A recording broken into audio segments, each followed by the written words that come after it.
Hey geng, apa kabar? Sehat-sehat kan? Jangan lupa ngopi. Sorry, jangan lupa subscribe ya. Tetap menjaga kewarasan. Masih di Kamboja hari ini, aku menyempatkan untuk ngajak kalian semua jalan-jalan ke salah satu situs budaya nasional yang ada di Kamboja. Tepatnya ada di daerah Phnom Penh juga, di pusat kotanya Phnom Penh. Nah, berbicara mengenai Kamboja, Kamboja memiliki satu fakta unik bahwa di Kamboja itu memiliki huruf terbanyak di dunia, yaitu 74. Ya, dari 74 itu kebayang nggak sih berapa banyak yang harus dihafalin. Tapi untungnya dari 74 alfabet tersebut untuk saat ini tidak sepenuhnya digunakan. Jadi hanya digunakan untuk beberapa kepentingan-kepentingan budaya atau mungkin ritual agama ya. Jadi nggak benar-benar 74. Dan bahasa yang digunakan adalah bahasa Khmer ya, Khmer or ya seperti itu. Dan termasuk dalam rumpun Austroasiatik, seingat aku ya, termasuk dalam rumpun Austroasiatik. Dan bahasa dengan alfabet terbanyak ini juga masuk ke dalam bahasa yang diakui sebagai bahasa penduduk minoritas yang ada di Vietnam dan juga di Thailand. Sambil siap-siap, karena yang dikunjungi adalah salah satu situs nasional, jadi kita wajib menggunakan kemeja, berpakaian rapi, nggak seperti biasanya bergajulan. I try to do my best lah. Semoga hari ini sampai sana dengan baik. Sambil siap-siap packing ya. Salah satu, aku tadi ngobrol juga dengan beberapa orang di sini.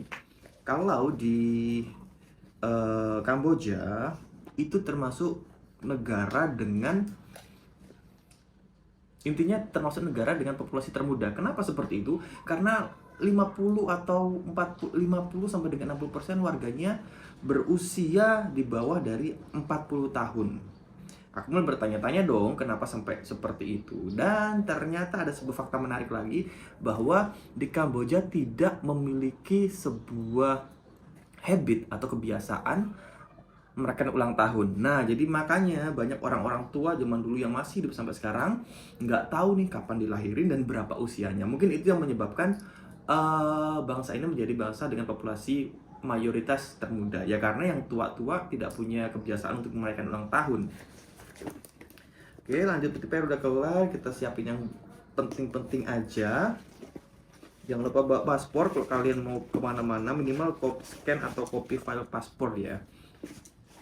Setelah itu mata uang yang digunakan ada dua, yaitu rial dan juga dolar USD. Kenapa seperti itu? Ada mengatakan ya untuk menarik daya tarik turis, untuk mendatangkan turis. Tapi sebenarnya ada sejarah kelam dari penggunaan dua mata uang ini, seperti terlalu banyak nolnya di di Kamboja atau lemahnya mata uang Kamboja. Tapi ya sudahlah, saya yakin bahwa setiap negara pasti memiliki masa-masa seperti itu, dan aku yakin bahwa Kamboja pasti suatu saat akan jauh lebih baik daripada saat ini karena penduduknya ramah-ramah, murah senyum, dan mungkin karena sama Asia ya, jadi lebih asik gitu.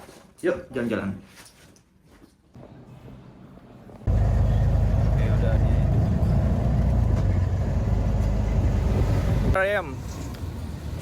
Dan mau lagi, jadi masih ditutup anjir. Ya lama banget, dari jam 11 sampai jam 2. Panas banget. Aku nggak tahu mau kemana. Udah keputusin untuk ke pasar aja ya. Kita jalan-jalan untuk menunggu waktu. Kita jalan-jalan ke Central Market, the biggest fake market in Kamboja.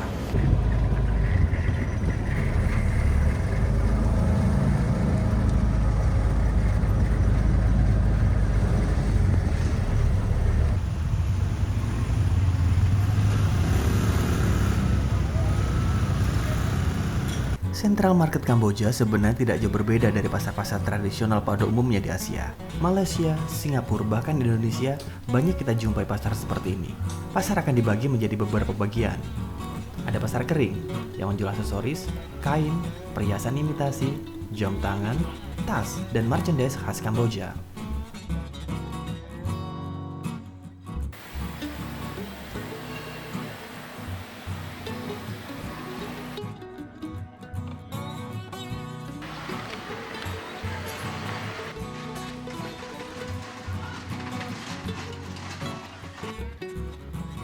Saat kaki melangkah masuk ke dalam, kita akan masuk di bagian di mana banyak sekali pedagang-pedagang yang menjual beraneka macam makanan siap saji dan juga jajanan pasar. Dan tentunya, jika ada pasar kering, pasti ada pasar basah. Di bagian pasar basah, Kita akan menjumpai pedagang yang menjual daging dan beraneka ikan segar yang siap untuk diolah. Apakah Central Market layak untuk dikunjungi? Sebagai orang Asia yang sering menjumpai pasar seperti ini, atau bahkan jauh lebih besar dan lebih variatif, Central Market menurut saya biasa saja.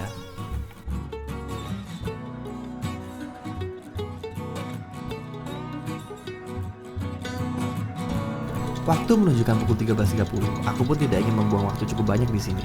Kuputuskan langsung menuju Royal Palace Kamboja. Jarak dari Central Market menuju lokasi kurang lebih 20 menit berkendara menggunakan tuk-tuk. Setibanya di lokasi, sudah ada beberapa warga dan pengunjung yang menghabiskan waktu di halaman depan Royal Palace.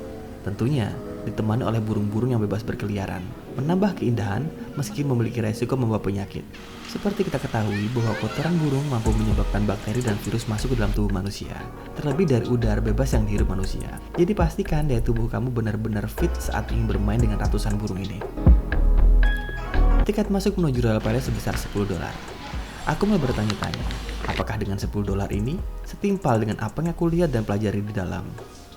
Sejujurnya ada sedikit keraguan, karena dari luar terdengar suara kegiatan konstruksi yang sedang dilakukan.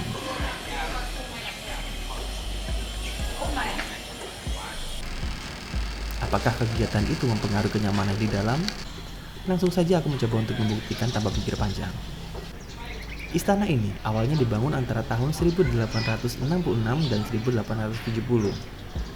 Dibangun setelah Raja Norodom memindahkan ibu kota kerajaan dari Audong ke Phnom Penh. Bangunan ini dibangun di atas benteng tua yang disebut dengan Benteng Keo.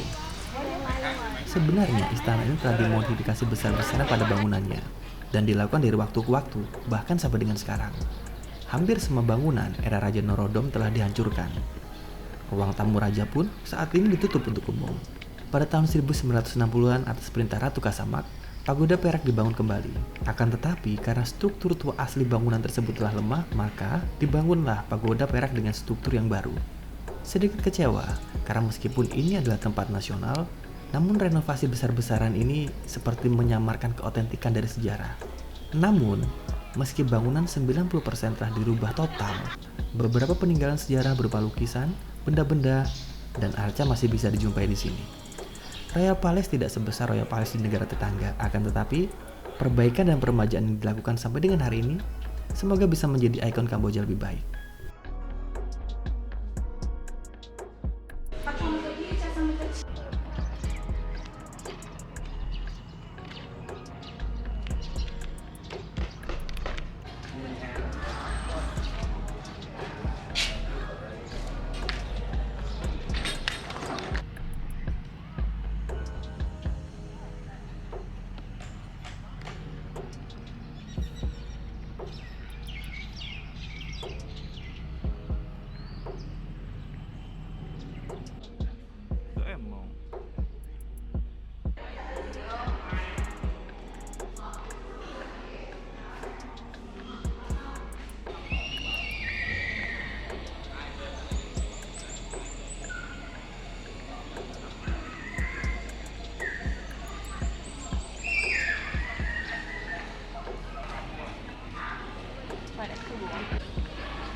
Bukan tempatmu ya cuy ya.